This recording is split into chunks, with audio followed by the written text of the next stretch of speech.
আসসালামু আলাইকুম। স্বপ্নাস কিচেনে স্বাগতম। আজ স্বপ্নাস কিচেনে নতুন একটা রেসিপি নিয়েছে, সেটা হচ্ছে জালি কাবাব। আশা করছি আমার আজকের রেসিপিটা আপনাদের ভালো লাগবে।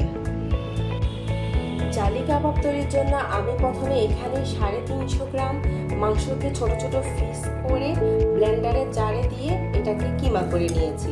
দেখুন, আপনাদের কাছে যদি ব্লেন্ডার না থাকে আপনারা শিলপাটায়ও বেটে নিতে পারেন, কিংবা দোকান থেকেও কিমাটা কিনে নিয়ে আসতে পারেন। এখন আমি কিমাকে ম্যারিনেট করার জন্য প্রথমে একটা ডিম ভেঙে দিচ্ছি। এখানে 1.5 টেবিল চামচের মতো কাঁচামরিচ কুচি দিয়ে দিচ্ছি, 1 টেবিল চামচের মতো পুদিনা পাতা দিয়ে দিচ্ছি, 1 কাপের মতো পেঁয়াজ কুচি দিয়ে দিচ্ছি,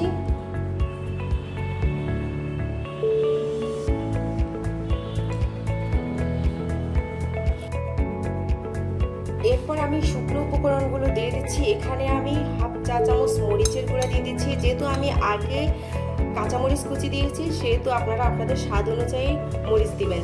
এখানে আমি 1 চা চামচ টালা জিরার গুঁড়া দিয়ে দিচ্ছি। এখানে আমি 1 চা চামচ ধনিয়ার গুঁড়ো দিয়ে দিচ্ছি, আর 1 চা চামচ গরম মশলার গুঁড়ো দিয়ে দিচ্ছি। এখানে আমি হাফ চা চামচ জায়ফল এবং জয়ত্রীর গুঁড়ো দিয়ে দিচ্ছি। এখানে 2 টেবিল চামচ ধনিয়া পাতা কুচি দিয়ে দিচ্ছি, কয়েক ফোঁটা লেবুর রস দিয়ে দিচ্ছি, স্বাদ মতো লবণ দিয়ে দিচ্ছি।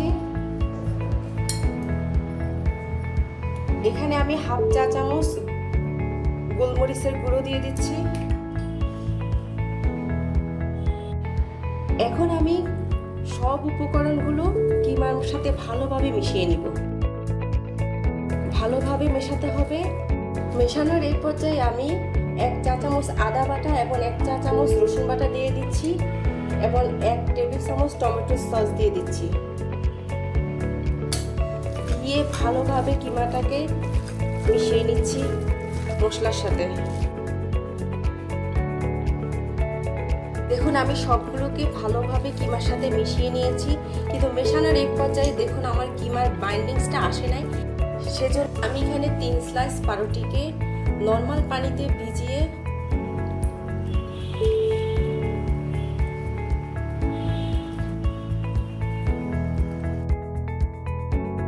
হাত দিয়ে চেপে চেপে পানিগুলো বের করে গোল করে নিব।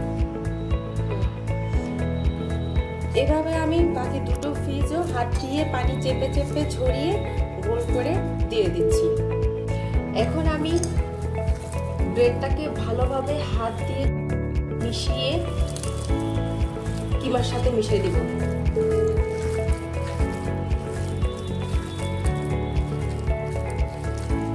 কিমার সাথে ভালোভাবে ব্রেডের স্লাইসগুলো মিশিয়ে দিচ্ছি।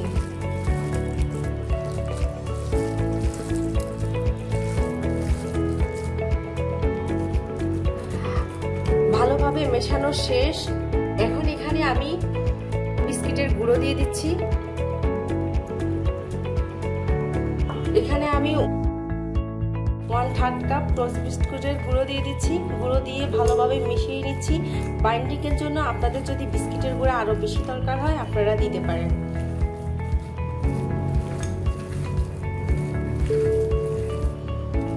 এখন আবার আমি ভালোভাবে মিশিয়ে নিচ্ছি।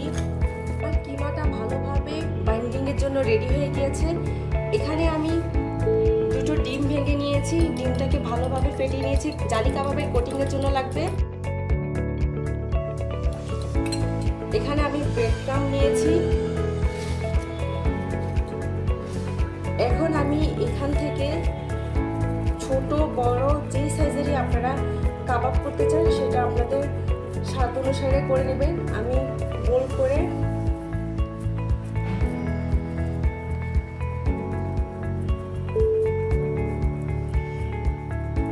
এই ধরনের চ্যাপটা করে কাবাব তৈরি করে নিচ্ছি।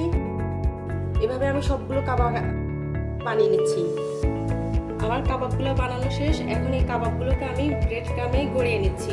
অন্য কাবাবের চেয়ে জালি কাবাবটা একটু ব্যতিক্রম, যেটা আগে ব্রেড ক্রাম্বে গড়িয়ে নিতে হয়, পরে ডিমে চুবাতে হয়।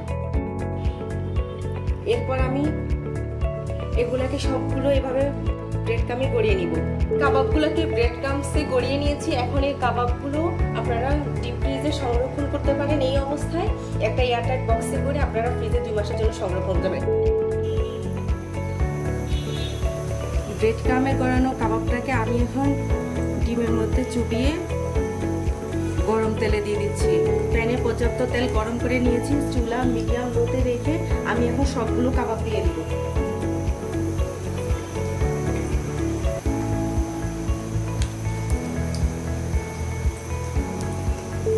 সবগুলো দিয়ে দিচ্ছি।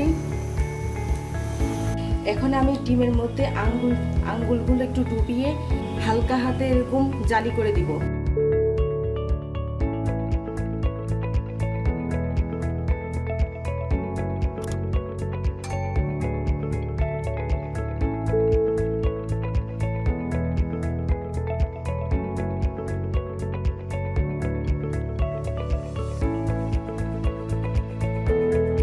আমি জালিগুলো একটু কাবাবের উপর উঠিয়ে কাবাবটাকে একটু উল্টে দিচ্ছি, ছাড়িয়ে দিচ্ছি, একটা একটা থেকে সরে জানা যায়।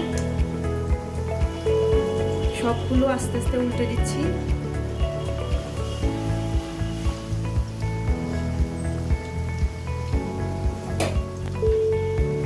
এবার আবার অপর পাশেও আমি এভাবে জালি দিয়ে দিচ্ছি ডিমের।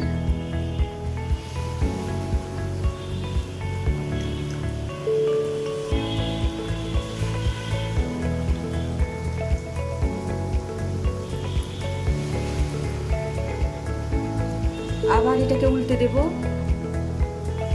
এই জালি হওয়ার কারণে এই কাবাবটাকে জালি কাবাব বলা হয়।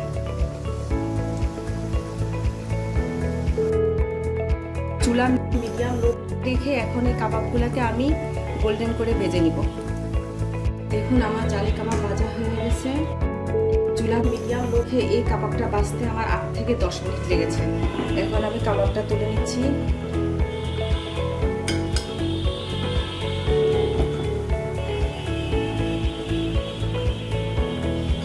এখন আমি আপনাদেরকে পরিবেশন করে দেখিয়ে দিচ্ছি। তৈরি হয়ে গেল আমার জালি কাবাব। আমার এই জালি কাবাবের রেসিপি যদি আপনাদের ভালো লেগে থাকে তবে আমার চ্যানেলটিকে সাবস্ক্রাইব করবেন। সবাই ভালো থাকবেন। আল্লাহ হাফেজ।